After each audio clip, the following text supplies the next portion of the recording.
തെരഞ്ഞെടുപ്പ് കമ്മീഷണർ നിയമനം എതിർപ്പുമായി കോൺഗ്രസ് എംപിമാരും. നമസ്കാരം. ഈ ദിവസത്തെ ഏറ്റവും പ്രധാനപ്പെട്ട വാർത്താ വിശേഷങ്ങളുമായി ജനേകം ടോപ് 10 ന്യൂസിലേക്ക് സ്വാഗതം. സംസ്ഥാന പുതിയ തെരഞ്ഞെടുപ്പ് കമ്മീഷണറായി എൻ ശേഷാദ്രിനാഥിനെ നിയമിച്ചതുമായി ബന്ധപ്പെട്ട വിവാദത്തിൽ കോൺഗ്രസിനുള്ളിൽ ഭിന്നത രൂക്ഷമാകുന്നു. KPCC general secretary PM Niyas പരസ്യമായി രംഗത്ത് വന്നതിന് പിന്നാലെ പാർട്ടിയിലെ ഒരു വിഭാഗം എംപിമാരും നിയമനത്തിൽ കടുത്ത അതൃപ്തി രേഖപ്പെടുത്തിയതിനാലാണ് പുറത്തുവരുന്ന വിവരങ്ങൾ. തദ്ദേശ ഭരണ സ്ഥാപനങ്ങളിലെയും നിയമസഭാ മണ്ഡലങ്ങളിലെയും മണ്ഡല പുനർനിർണയ പ്രക്രിയ നടക്കാനിരിക്കെ പുതിയ കമ്മീഷണറുടെ രാഷ്ട്രീയ പശ്ചാത്തലം പാർട്ടിയുടെ ഭാവി സാധ്യതകളെ ബാധിക്കുമെന്ന ആശങ്കകളാണ് നേതാക്കൾ പങ്കുവയ്ക്കുന്നത്. കോർപ്പറേറ്റ് മുതലാളിമാരുടെ ലാഭക്കൊതിക്ക് കുടപിടിക്കുകയാണ് UDF സർക്കാരെന്ന് പ്രതിപക്ഷ നേതാവ് പിണറായി വിജയൻ അഭിപ്രായപ്പെട്ടു. പുതുക്കിയ ബജറ്റിന്റെ ഷെഡ്യൂൾ സഭയിൽ വന്നപ്പോൾ ധനബിൽ ഉണ്ടായിരുന്നില്ല.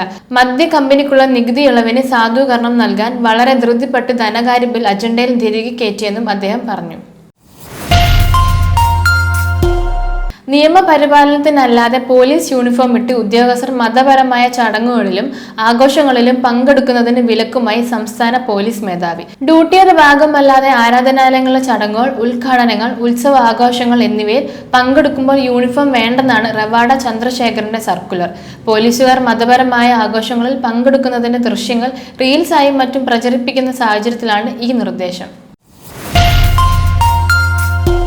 പശ്ചിമ ബംഗാൾ രാഷ്ട്രീയത്തിൽ മമതാ ബാനർജിക്ക് വൻ തിരിച്ചടിയെ തൃണമൂൽ കോൺഗ്രസിലെ പിളർപ്പ്. പാർട്ടിയുടെ പേരും ഔദ്യോഗിക ചിഹ്നവും തങ്ങൾക്ക് അവകാശപ്പെട്ടതാണെന്ന് കാണിച്ച് പ്രതിപക്ഷ നേതാവ് ഹൃദയപ്രതാ ബാനർജിയുടെ നേതൃത്വത്തിലുള്ള 9 വിമത MLAമാർ തെരഞ്ഞെടുപ്പ് കമ്മീഷനെ സമീപിച്ചു.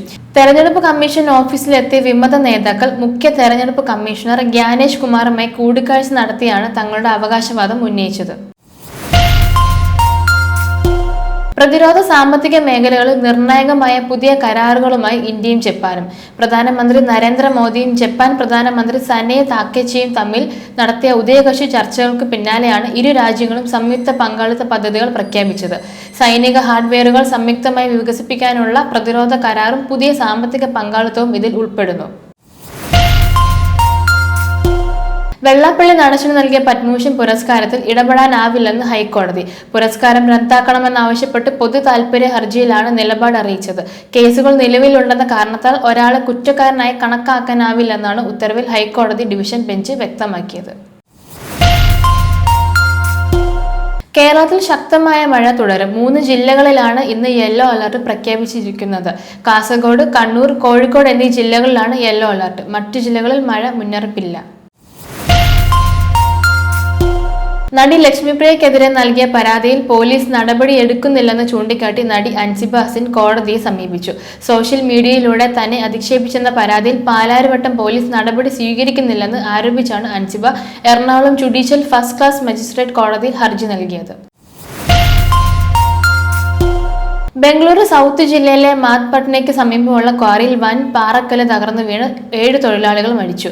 അപകടത്തിൽ 5 പേർക്ക് പരിക്കേറ്റിട്ടുണ്ട്. ബംഗളൂരു നഗരാതിർത്തിയോട് ചേർന്നുള്ള തവരക്കരയിലെ കാവേരി ക്രഷറിലാണ് ദുരന്തമുണ്ടായത്.